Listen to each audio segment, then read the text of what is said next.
Hi everyone, I'm so excited to be here. Thank you so much for having me today.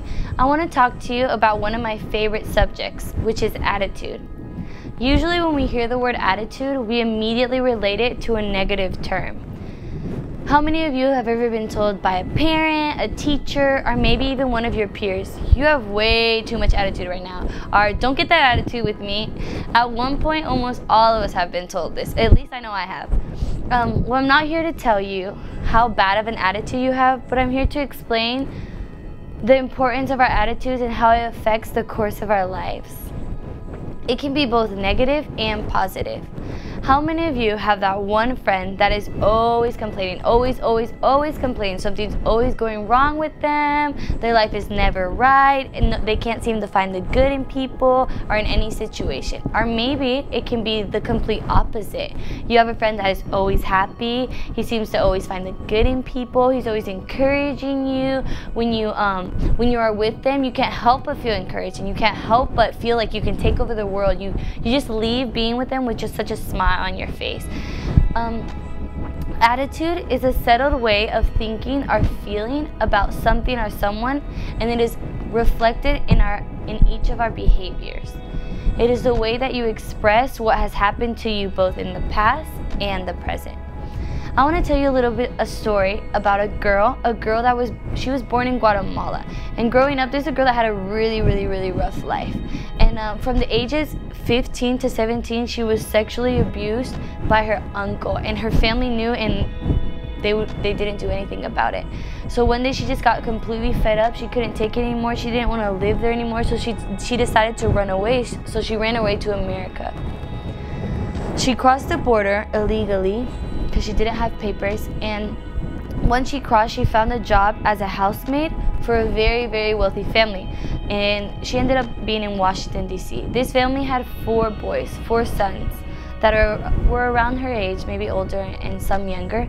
As she began to work closely to this family, she started to fall in love with one of the sons. She thought he was just beautiful, like what you see in the movies, because in Guatemala, the people that she was used to, they were just dark skinned, they were shorter, just Hispanics, what we see as a Hispanic, and so when she got to Washington, D.C. and she met these boys, they were beautiful to her. They had blue eyes, they were blonde, they were bigger, they were tall. And as this boy began to get close to her, he would teach her English, and they became very close. They began to spend a lot of time together. Right now you can probably figure out what ended up happening, but she ended up getting pregnant at the age of 18. If you're 18 and in a foreign country, you don't know the language, you're not a legal citizen, you can't get really a real job, then that's a scary thing. So she began thinking, she was a little scared and hesitant about telling this boy, that she was gonna have her baby. But so she went up to him one day and she said, you know what, hey, I'm pregnant, I'm gonna have a boy. And right when she told him this, he completely rejected her. He said he didn't want to have anything to do with her. He said he wasn't ready to be a father. He didn't want this. He didn't want anything to do with her or with her baby. So what ended up happening, the family ended up firing her and kicking her out of their home. In this moment, imagine what is she feeling. Put yourself in her shoes. At this moment, she's alone. She has no one, she has nothing, she really has no friends, she can't communicate with the people, it's completely different culture. She has no self-worth at this moment. She has every right to be angry, she has every right to be bitter and to want to give up on life, to want to give up on this child, to want to give up on just everything. She had every right to be angry, to be bitter.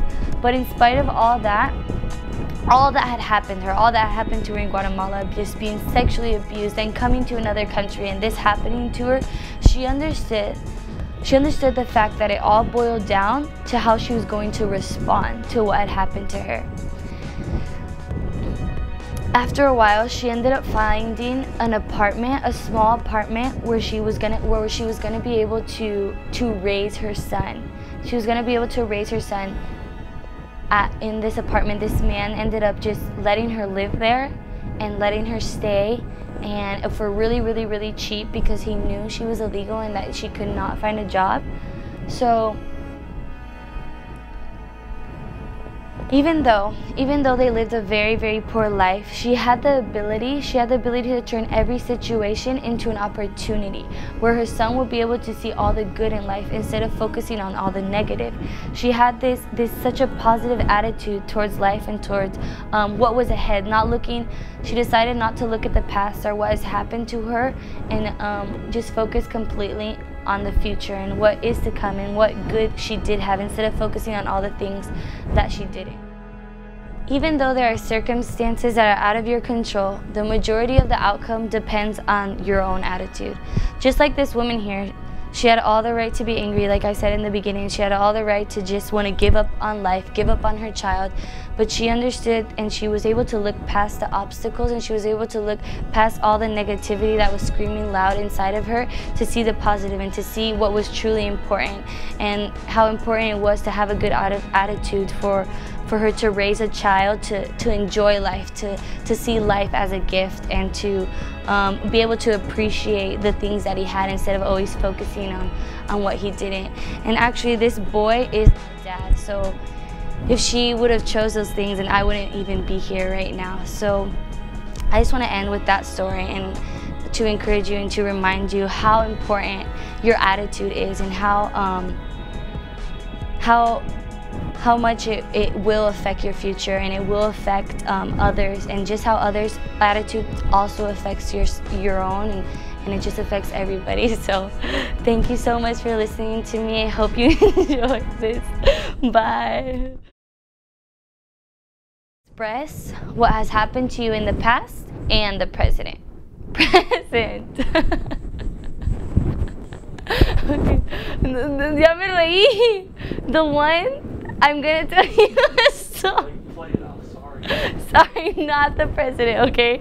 Not the president, the present.